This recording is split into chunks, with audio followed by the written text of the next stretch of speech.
ജിഷ്ണു, കഴിഞ്ഞ ദിവസം സ്ഥിതിഗതികൾ പൊതുവേ ശാന്തമായിരുന്നു അതിർത്തിയിലുടനീളം. പക്ഷെ അതിനിടയ്ക്കാണ് രാവിലെ ഉച്ചയ്ക്ക് മുമ്പായി ഒരു വാർത്ത വന്നു തുടങ്ങിയത്.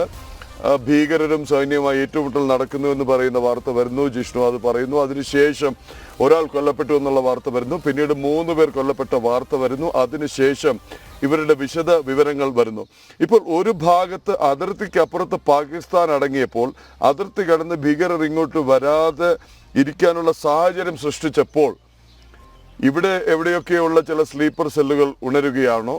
പെട്ടെന്നായിരുന്നു ഒരു ഏറ്റുമുട്ടലും 3 കൊടും ഭീകരരെ വധിച്ച വാർത്തയും ജൻ TV പുറത്തു. അതായത് ഈ ഏറ്റുമുട്ടൽ എന്നുള്ളത് വളരെ കൃത്യമായി സൈന്യം ഈ ഭീകരരെ കഴിഞ്ഞ കുറച്ച് ദിവസങ്ങളായി ട്രേസ് ചെയ്ത് വരുന്നു എന്നാണ് മനസ്സിലാക്കുന്നത്. അതായത് ഇതിൽ കൊല്ലപ്പെട്ടിട്ടുള്ള ഒരു ആൾ എന്നുള്ളത് ഷഹീദ് കുട്ടി, അതായത് ലഷ്കർ ഇ തോയ്ബയുടെ കശ്മീർ പതിപ്പായിട്ടുള്ള ദ റെസിസ്റ്റന്റ് ഫ്രണ്ട്, പെഹൽഗാം ഭീകരാക്രമണത്തിന്റെ ഉത്തരവാദിത്തം ഏറ്റെടുക്കുകയും പാകിസ്ഥാൻ എന്ന് വിറച്ചപ്പോൾ പിന്മാറുകയും ചെയ്ത ദ റെസിസ്റ്റന്റ് ഫ്രണ്ടിന്റെ കശ്മീർ ഓപ്പറേഷൻ നിയന്ത്രിക്കുന്നതാണ് ഈ ഭീകരൻ. ഇയാളെ കഴിഞ്ഞ കുറച്ച് ദിവസങ്ങളായി സൈന്യം ട്രേസ് ചെയ്ത് വരികയായിരുന്നു. ഇയാളെ വീട് മുൻപ് സൈന്യം ബ്ലാസ്റ്റ് ചെയ്ത് തകർത്തിട്ടുണ്ട്. അങ്ങനെയാണ് ഈ ഒരു ഓപ്പറേഷൻ കെല്ലർ, അതൊരു വളരെ കൃത്യമായി സൈന്യത്തിന്റെ രാഷ്ട്രീയ റൈഫിൾസ് യൂണിറ്റ് ആസൂത്രണം ചെയ്ത് വളരെ കൃത്യമായി ഈ ഭീകരരെ കണ്ടെത്തി അതൊരു ഏറ്റുമുട്ടലിലേക്ക് എത്തുകയും വധിക്കുകയുമാണ് ഉണ്ടായിട്ടുള്ളത്. ഇതിലിപ്പോൾ അപ്ഡേറ്റ്സ് വരുന്നത് ഇന്നലെ രാത്രിയോടുകൂടി കൊല്ലപ്പെട്ട 3ാമത്തെ ഭീകരന്റെയും പേരുവിവരം സൈന്യം നൽകിയിട്ടുണ്ട്. കാരണം ഇന്നലെ വൈകിട്ട് ഏറ്റവും ഒടുവിൽ ADGP നൽകിയിരുന്ന വിവരം 3 ഭീകരർ കൊല്ലപ്പെട്ടു. അതിൽ 2 ഭീകരർ ജമ്മു കശ്മീർ സ്വദേശിയും 1 ഭീകരൻ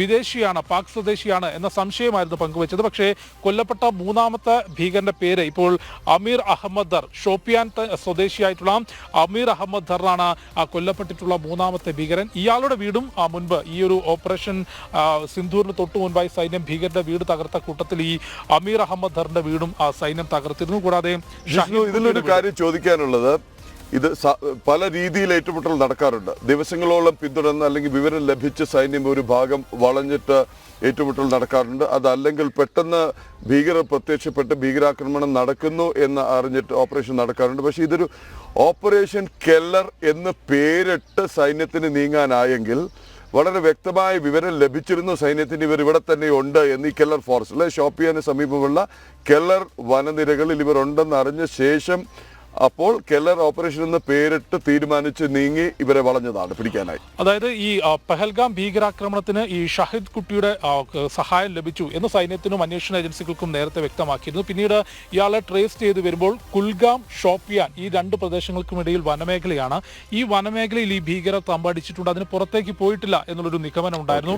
അത് കൃത്യമായി പരിശോധിച്ച് വരികയാണോ? ഇന്നലെ പുലർച്ചയോടുകൂടി വളരെ കൃത്യമായിട്ടുള്ള ഇന്റലിജൻസ് റിപ്പോർട്ട് ലഭിച്ചത് ഈ കെല്ലർ വനമേഖലയിൽ ഈ ഭീകരർ AK-47 തോക്കുൾപ്പെടെയുള്ള ആയുധങ്ങളും സ്ഫോടക വസ്തുക്കളുമായി തമ്പടിച്ചിട്ടുണ്ട് എന്നുള്ള വിവരം ലഭിക്കുകയും അങ്ങനെയാണ് ഓപ്പറേഷൻ കെല്ലർ എന്ന് പേരിട്ടുകൊണ്ട് രാഷ്ട്രീയ റൈഫിൾസ് യൂണിറ്റ് വനത്തിനകത്ത് കയറി ഇവരെ പിടികൂടാനുള്ള ശ്രമം നടക്കുന്നു. പിന്നീട് അത് ഏറ്റുമുട്ടലിലേക്ക് എത്തുന്നു. 3 ഭീകരെയും 3 ലഷ്കർ ഇ തോയ്ബ ഭീകരെയും, അതായത് പെഹൽഗാം ഭീകരാക്രമണത്തിന് ആ ഭീകരർക്ക് പ്രാദേശിക സഹായങ്ങൾ നൽകിയിട്ടുള്ള ദ റെസിസ്റ്റന്റ് ഫ്രണ്ടിന്റെ കശ്മീരിലെ ഓപ്പറേഷൻസ് നിയന്ത്രിക്കുന്ന ഷഹീദ് കുട്ടി ഉൾപ്പെടെയും അഹമ്മദ് ദർ ഉൾപ്പെടെ 3 ജമ്മു കശ്മീർ സ്വദേശികളായിട്ടുള്ള ഭീകരരെയാണ് ഷോപ്പിയാൻ ഏറ്റുമുട്ടലിൽ ഇപ്പോൾ ഭീകരർ വധിച്ചിട്ടുള്ളത്. കൂടാതെ ഷോപ്പിയാന് പിറകെ ജമ്മു കശ്മീരിൽ മുൻപ് ഭീകരവാദ സാന്നിധ്യം റിപ്പോർട്ട് ചെയ്തിട്ടുള്ള പ്രദേശങ്ങൾ, കൂടാതെ അതിർത്തി പ്രദേശങ്ങളോട് ചേർന്നിട്ടുള്ള ഗ്രാമങ്ങൾ, ഇവിടങ്ങളിലെല്ലാം പ്രത്യേക ഓപ്പറേഷനും പരിശോധനയും ഇപ്പോൾ തുടരുകയാണ്. അതിന് ഏറ്റവും പ്രധാനപ്പെട്ട കാര്യമെന്ന് പറയുന്നത് നേരത്തെ പ്രദീപിള്ള സൂചിപ്പിച്ചതുപോലെ അതിർത്തിയിൽ പാകിസ്ഥാൻ സൈന്യത്തിന് ഭാരതത്തെ ആക്രമിക്കാനോ അല്ലെങ്കിൽ കാര്യമായ നാശനഷ്ടം ഉണ്ടാക്കാനോ സാധിക്കാതെ വരുന്ന പശ്ചാത്തലത്തിൽ നിലവിൽ രാജ്യത്തിനകത്ത് ഇവർ സജീവമാക്കിയിട്ടുള്ള ആളുകൾ, ഗ്രൂപ്പുകൾ, സ്ലീപ്പർ സെല്ലുകൾ, ഇവരെ കൊണ്ട് ജമ്മു കാശ്മീരിനകത്തോ അല്ലെങ്കിൽ മറ്റേതെങ്കിലും പ്രദേശങ്ങളിലോ സാധാരണക്കാർക്ക് നേരെയോ ഏതെങ്കിലും തരത്തിലുള്ള സ്ഫോടനമോ ഭീകരാക്രമണമോ നടത്താനുള്ള തയ്യാറെടുപ്പുകളുണ്ട് എന്ന റിപ്പോർട്ട് നേരത്തെ തന്നെ സൈന്യത്തിന് നൽകിയിരുന്നു. അതുകൊണ്ട് വിശദമായ പരിശോധന നിലവിൽ ശാന്തമാണെങ്കിലും അതിർത്തി മേഖലയിൽ ഉൾപ്പെടെ മുൻപ് ഭീകരവാദ സാന്നിധ്യം റിപ്പോർട്ട് ചെയ്ത പ്രദേശങ്ങളിൽ, വനമേഖലകളിൽ, ഇവിടങ്ങളിലെല്ലാം സൈന്യവും CRPF-ഉം ജമ്മു കാശ്മീർ പോലീസും ഉൾപ്പെടെ സംയുക്തമായിട്ടുള്ള പരിശോധന നടത്തി വരികയാണ്.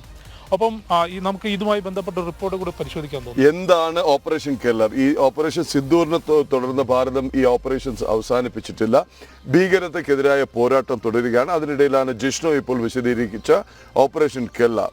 എന്താണ് ഓപ്പറേഷൻ കെല്ലർ? നമുക്ക് നോക്കി വരാം.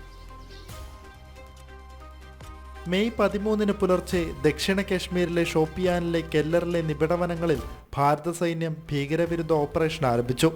ഓപ്പറേഷൻ കെല്ലർ എന്ന പേരിലുള്ള ഈ ദൗത്യം മേഖലയിലെ ആയുധധാരികളായ തീവ്രവാദികളുടെ സാന്നിധ്യത്തെക്കുറിച്ചുള്ള ഇന്റലിജൻസ് റിപ്പോർട്ടിന് പിന്നാലെയാണ് തുടങ്ങിയത്. താഴ്വര നേരിടുന്ന നിരന്തരമായ സുരക്ഷാ വെല്ലുവിളികളെ ഇല്ലാതാക്കാനുള്ള ഒന്നുകൂടിയാണ് ഓപ്പറേഷൻ കെല്ലർ. ഷൂക്കൽ കെല്ലർ മേഖലകളിലെ ELT പ്രവർത്തകരുടെ നീക്കവും സ്ഥാനവും സംബന്ധിച്ച് പ്രത്യേക വിമതവിരുദ്ധ യൂണിറ്റായ രാഷ്ട്രീയ റൈഫിൾസിന് വിവരം ലഭിച്ചതിനെ തുടർന്നാണ് ഓപ്പറേഷൻ ആരംഭിച്ചത്. ഷോപ്പിയാൻ ജില്ല, പ്രത്യേകിച്ച് കെല്ലർ മേഖല വളരെ കാലമായി തീവ്രവാദ പ്രവർത്തനങ്ങളുടെ കേന്ദ്രമാണ്. പതിവ് ഏറ്റുമുട്ടലുകളും തുടർച്ചയായ കലാപങ്ങളും സുരക്ഷാ സേനയെ അതീവ ജാഗ്രതയിലാക്കിയിട്ടുണ്ട്. ഓപ്പറേഷൻ കെല്ലറിലൂടെ 3 ലഷ്കർ ഭീകരരെ സൈന്യം വധിച്ചു. ഭീഷണി പൂർണ്ണമായും ഇല്ലാതാക്കിയെങ്കിലും തുടർ നടപടികൾ തുടരുന്നതിനാൽ പ്രദേശവാസികൾ ജാഗ്രത പാലിക്കാൻ അധികൃതരുടെ നിർദ്ദേശമുണ്ട്. ന്യൂസ് ഡെസ്ക്, ജനം.